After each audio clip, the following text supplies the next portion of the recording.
This is Tangela Wyman Foster, and this is the Abiding Word Bible Enrichment Fellowship. I greet you in the joy of Jesus.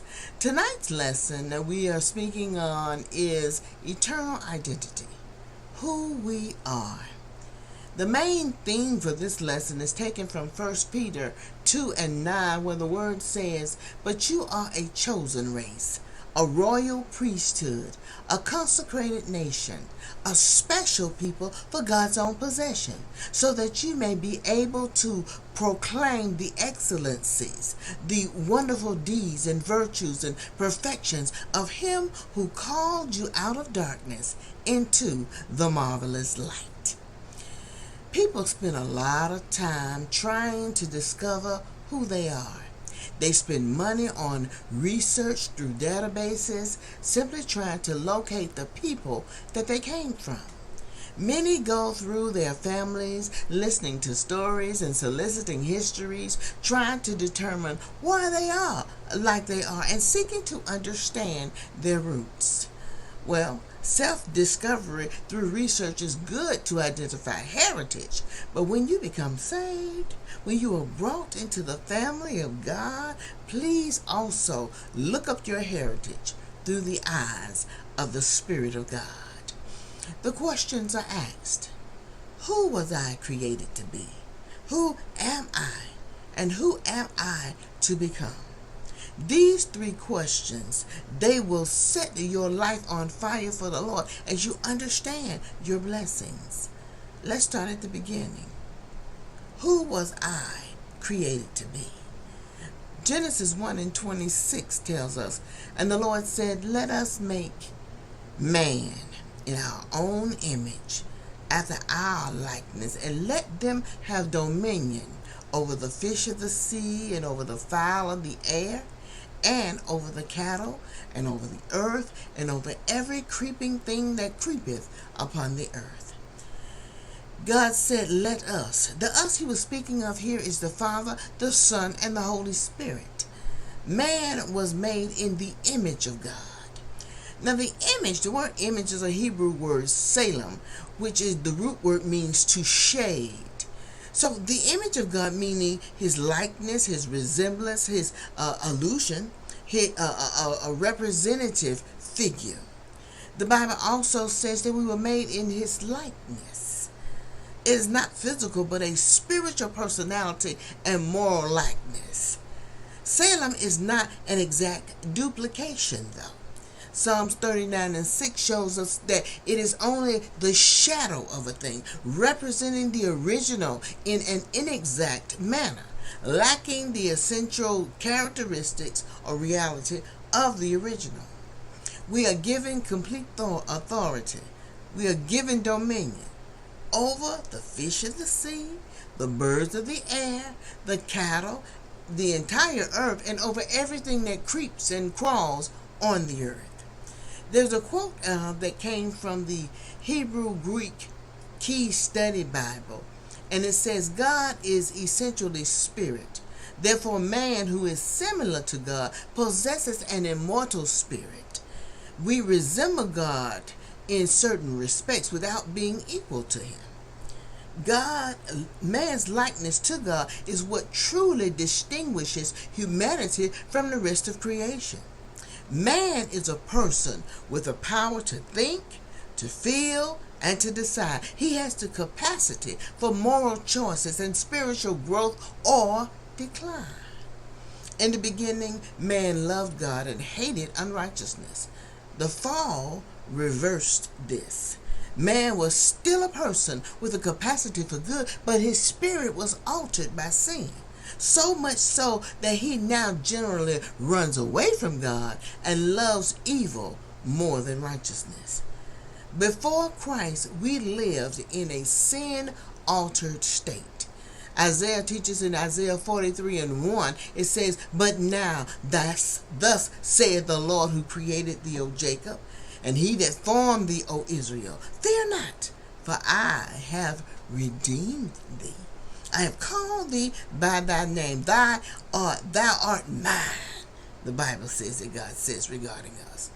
Isaiah teaches that in spite of past judgments for our sins, the Lord bids us and have no fear of our salvation by faith is in him. His unmerited favor towards us make us know that it is he who has redeemed us. It is he who has ransomed us by paying the price instead of leaving us in captivity. It is he who has, at this time, is calling each of us by name with a declaration that we belong to him. So, to answer the question, who was I? You were mankind, humankind, fashioned and specifically designed to conduct God's purpose. However, because of sin, your spirit was altered. You live under the condemnation of death because of your disobedience. And we're still talking about Adam, the first man, who all of us fall under. Now tell me, what was I created to be? You were created to subdue the earth, to have authority over everything that was earthly. That is who you were. It has nothing to do with race or creed or national origin. There is only one race, which is the human race.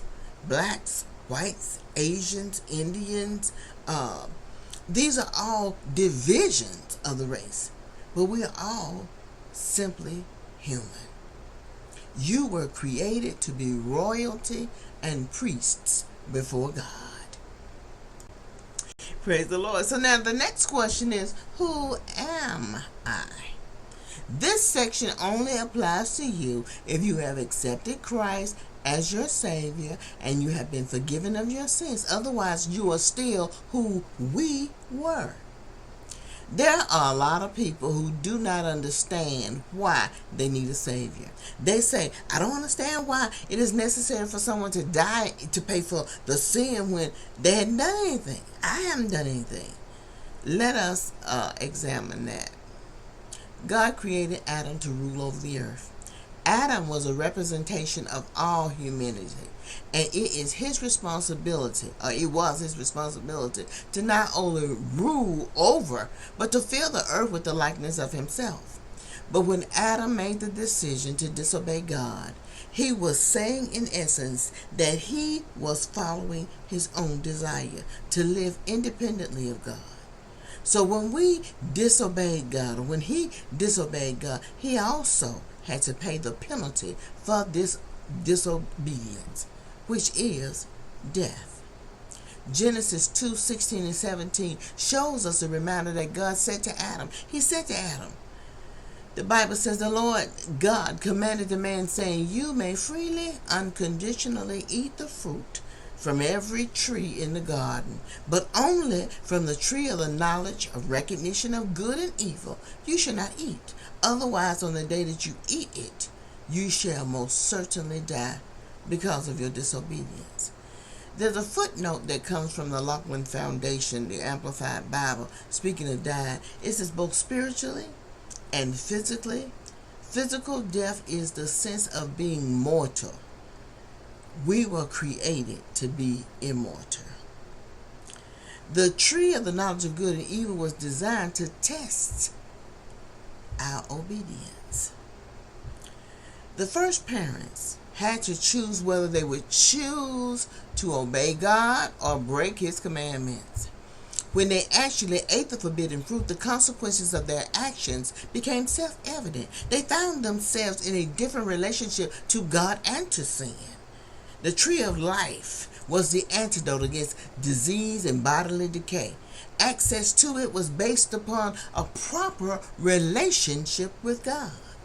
So the real question which faced Adam and Eve and us today is, which path shall be chosen? What kind of relationship do you want with God?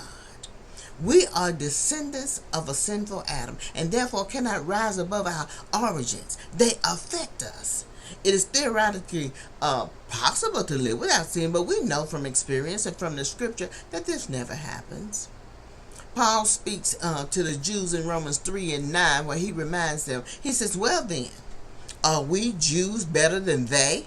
Not at all, for we have We've already charged that both Jews and Greeks, which are the Gentiles, were under the control of sin and subject to its power.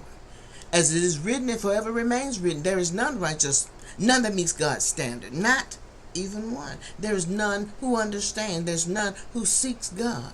So then, who am I? Said the unsaved man. The answer returned, you are a sinner desperately in need of a Savior. You are a creation of God, corrupted by sin and disobedient. You are a wretch undone. You are a lost child looking for his Father. So what say you, saved man? When we come humbly before God, 1 Samuel 12 and 22 reassures us and says, for the sake of his great name, the Lord will not reject his people, because the Lord was pleased to make you his own. 1 Peter 2 and 9 raises our spirits when we hear ourselves described in this way. It says, but ye are a chosen generation, a royal priesthood, a holy nation, a peculiar people, that ye shall show forth the praises of him who has called you out of darkness into his marvelous light. And Paul encouraged us in Ephesians 1 and 13, where he teaches, in him you also, when you heard the word of truth, the good news of your salvation, and as a result believed in him, were stamped with the seal, the promise of the Holy Spirit, the one promised by God, as owned and protected by God. The Spirit is the guarantee, the first installment, the pledge, the foretaste of our inheritance until the redemption of God's own purchased possession, his believers, to the praise of his glory. Okay, if you're not saved, you need Jesus. If you are saved, you are a joint heir with Christ and will inherit everything that Christ inherits. So now that you know who you are in Christ, let me tell you the answer to the next question. Who am I to become in him? We know from Ephesians 1 and 14 that the Holy Spirit is our guarantee, our down payment, our security deposit, our pledge, our promise, our inheritance of our inheritance. Now, as we do the work of the ministry, the Holy Spirit is bestowing extraordinary gifts upon Christians for the purpose of building up the church. The list of these spiritual gifts are in 1 Corinthians. They include, 1 Corinthians 12, 8 through 10, and they include the gift of wisdom, the gift of knowledge, the gift of faith. They include the gift of healing, the gift of miracles, the gift of prophecy, the gift of discerning of spirit, the gift of speaking in tongues, the gift of interpretation of tongues. Since the Holy Spirit is in your life, you have been given at least one of these gifts, whether you exercise it or not. Similar lists appear in Ephesians 4, 7 and through 13, or Romans 12 and 3 through 8. The Apostle Paul indicated that these gifts are equally valid, but not equally valuable. Their value is determined by their worth to the church. In dealing with this matter, we use the analogy of the human body. All members of the body have function, Paul declared, but some are more important than others. The service of each Christian should be in proportion to the gift which he possesses. That comes from 1 Corinthians 12 through 14. Since these gifts are gifts of grace according to Paul, the principle of love must control their use. The greatest of all spiritual gifts, love. On earth, you are to work to become royalty, because the Bible has outlined by your works the crowns you are to receive. It also warns that if you work, if your works were non-existent or dead or worthless, that you will suffer loss. Bible tells us believers will be judged as to works. Now this judgment this time is after the church is caught up in the rapture. This place is the judgment seat of Christ that's in the air. The basis of this judgment is because of your works, and the result of this judgment will either be reward or loss. This judgment is yet future.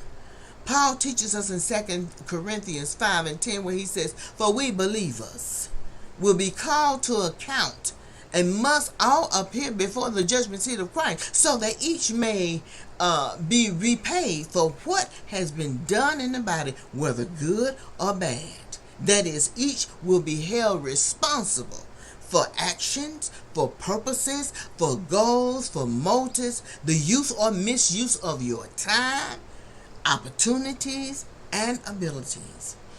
Clarence Larkin from Dispensational Truth wrote it like this. He says, "It will not be a judgment in the sense of a trial to see whether the judged are innocent, saved, or guilty, lost. But it will be a judgment for the saved only."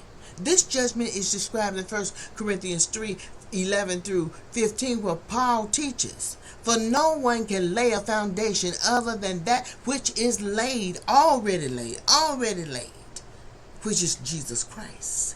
But if anyone build on the foundation with gold, silver, precious stone, wood, hay, straw, each one's work will be clearly shown for what it is. For the day of judgment will disclose it, because it is to be revealed with fire. And the fire will test the quality and the character and the worth of each person's worth. If any work which has been built on this foundation, that is, any outcome of his effort, remains and survives the test, he will receive a reward. But if any person's work is burnt up by the test, he will suffer the loss of his reward. Yet he himself will be saved, but only as one who has barely escaped through fire. The results of this judgment will be reward or loss. So, to question, who am I to become? It is up to you. It's up to you. Do you recognize who you were before you met Christ? Are you grateful now for who you are since you have been saved? Are you seeking God to find out who you will become as you progress towards perfection? It's all left up to you. All left up to you. So in conclusion, we simply repeat 1 Peter 2 and 9, where we are reminded that but ye are, this is what the Bible says, a chosen generation, a royal priesthood, a holy nation, a peculiar people, that you should show forth the praises of him who hath called you out of darkness into his marvelous light. Pause. In conclusion, we simply repeat 1 Peter 2 and 9, where we are reminded, but ye are a chosen generation, a royal priesthood, a holy nation, a peculiar people, that ye should show forth the praises of him who has called you out of darkness into his marvelous light. Praise ye the Lord. May God bless you in all your endeavors as you seek to glorify him. Hallelujah.